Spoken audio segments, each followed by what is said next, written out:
안녕하세요. 여러분, 축구에는 비판적인 목소리가 점점 더 많아지고 있습니다. 대한축구협회는 지난 7일 홍명보 감독을 한국 축구대표팀 신임 사령탑으로 선임했습니다. 이에 홍명보 감독은 지난 2014년 이후 10년 만에 다시 한국 축구를 이끌게 됐습니다. 최근 한국 축구계에서 큰 논란이 일고 있습니다. KFA 대한축구협회 정몽규 회장은 국가대표팀의 미래를 위해 긴급회의를 소집했습니다. 이 회의는 손흥민 선수의 경고로 촉발되었다. 만약 홍명보 감독이 계속해서 팀을 이끌 경우 국가대표팀을 떠나겠다는 의사를 밝혔습니다. 손흥민의 경고는 팀 내부에서 큰 반향을 일으켰으며 23명의 선수들 모두가 그의 의견을 지지하고 나섰습니다. 내부 소식에 따르면 손흥민은 최근 정몽규 회장과의 비공개 회동에서 홍명보 감독을 교체하지 않으면 국가대표팀에서 은퇴하겠다고 강력히 요구했다고 합니다. 손흥민은 홍명보 감독의 지도 스타일과 과거의 실패 경험을 문제 삼으며 한국 축구의 미래를 위해서는 새로운 리더십이 필요하다고 주장했습니다. 최근 홍명보 감독의 지도력에 대한 의문이 제기되었습니다. 그의 전술과 팀 운영 방식에 대해 불만을 가진 선수들과 팬들이 증가하면서 감독 교체를 요구하는 목소리가 커졌습니다. 손흥민은 이 상황에서 팀의 리더로서 결단을 내렸습니다. 그의 경고는 단순한 개인의 의견이 아니라 팀 전체의 불만을 대변하는 것입니다. 손흥민은 기자회견에서 홍명보 감독이 계속 팀을 이끌 경우 저는 더 이상 국가대표팀에서 뛸 수 없습니다라고 밝혔습니다. 그의 발언은 큰 충격을 주었으며 선수단 전체의 지지를 받았습니다. 23명의 국가대표 선수들 모두가 손흥민의 의견에 동의하며 KFA 감독 교체를 요구했습니다. 정몽규 회장은 이 사태의 심각성을 인지하고 긴급회의를 소집했습니다.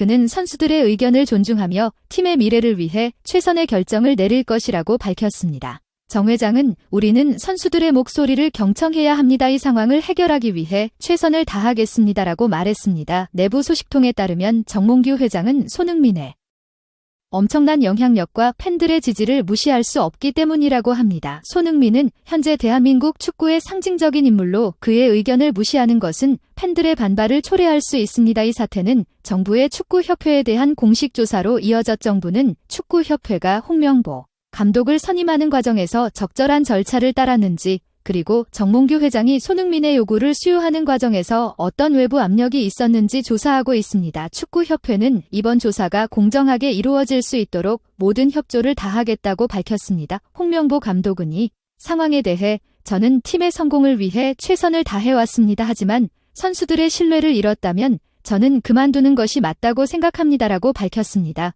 그의 발언은 사임을 암시하는 것으로 해석되고 있습니다. 팬들과 축구에는 이번 사태를 주목하고 있습니다. 많은 팬들은 손흥민의 결단을 지지하며 홍명보 감독의 사임을 요구하고 있습니다. 또한 축구 전문가들은 이번 사태가 한국 축구의 미래에 큰 영향을 미칠 것이라고 전망하고 있습니다. 이번 긴급회의의 결과에 따라 한국 축구 국가대표팀의 미래가 결정될 것입니다. 손흥민을 포함한 23명의 선수들이 홍명보 감독의 사임을 요구하며 정몽규 회장은 이를 해결하기 위해 노력하고 있습니다. 이 사태가 어떻게 해결될지, 그리고 한국 축구의 미래가 어떻게 변화할지에 대해 많은 이들이 주목하고 있습니다. 한편 한국갤러리 9회에서 11일 전국만 18세 이상 1,000명에게 물은 결과 응답자의 47% 국가대표팀 홍명보 감독 선임이 잘된 일이라고 답했습니다. 잘못된 일이라는 응답은 25%, 모음이 응답 거절은 28% 있습니다. 대체로 연령대가 높아질수록 긍정론이 많은 모습이 있습니다. 전반적으로 젊은 남성일수록 부정론이 높은 모양새다이를 살펴보면 60대와 70대 이상에서 긍정론이 많습니다. 이는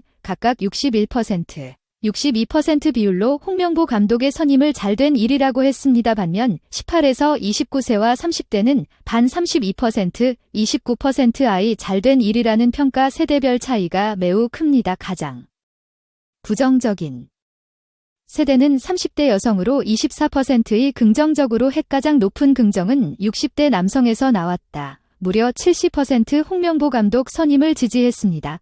지역과 성별에서 큰 차이를 보이지 않았습니다. 갤럽은 60대 이상에서 긍정론이 많았고 축구 관심이 많은 남성이 부정적 시각 35%, 30대 남성 54%의 여성 15%보다 강하다는데 주할 만하다고 분석했습니다.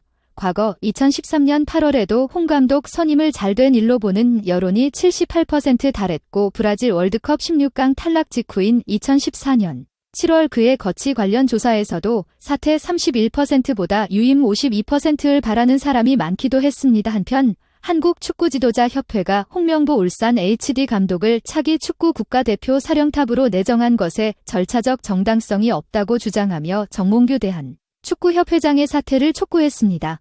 감독 선임 작업을 한 국가대표 전력강화위원회가 위한 사태로 5명만 남은 상황에서 새 감독 선임을 강행한 것은 문제라는 것입니다. 한국축구지도자협회는 12일 성명을 내고 위원장을 다시 선임하고 위원 역시 추가해 해당 위원회가 이 일을 매듭짓게 하는 것이 상식이라며 기술위원회로 하려 했다면 남아있는 위원의 동의를 얻어 이 사회를 거치는 절차를 거쳐야 했다고 주장했다. 특히 감독 선임 작업을 마무리한 이임생 대한축구 협회 기술총괄이사가 밤늦게 홍 감독을 찾아가 감독직 수락을 부탁한 것에 대해서도 면접 등 절차를 지키지 않은 것이라고 지적했습니다. 단체는 모두에게 공평해야 할 면접 기준이 특정 후보 앞에서만 왜 갑자기 주관적이고 자의적 해석으로 바뀌어야 했냐고 반문했습니다. 이어 지도자들에겐 협회 행정의 절차적 정당성이 말로 그나마 꿈을 향해 나아갈 수 있는 유일한 희망의 사다리라며 절차는 시행착오 속에서 더욱 단단해지고 그에 따른 결과는 정당성을 부여받아 궁극적으로는 국민적 지지를 획득한다. 정 회장은 이런 상식을 망각했다고 강조했습니다. 앞서 전력강화위원회는 정성전 위원장이 주관한 차 회의에서 홍을 포함한 5명의 후보를 가했습니다. 이후 선발 절차는 정 전 위원장에게 위임되어 A사의를 표명하면서 당시 대한축구협회 기술총괄이었던 이임생 이사가 남은 선임 과정을 진행했습니다. 앞서 대한축구협회는 위원회를 재구성하는 것도 검토했으나 남은 5명의 위원들에게 협회 기술 총괄인 이임생 이사가 남은 과정을 진행하는 방안에 동의를 받았다고 해명한 바 있습니다. 여러분들은 이번 사태에 대해 어떻게 생각하시나요? 댓글로 여러분의 의견을 남겨주세요. 그리고 구독과 좋아요, 알림 설정도 부탁드립니다. 다음에도 더 흥미롭고 다양한 축구 소식을 전해드리겠습니다. 감사합니다.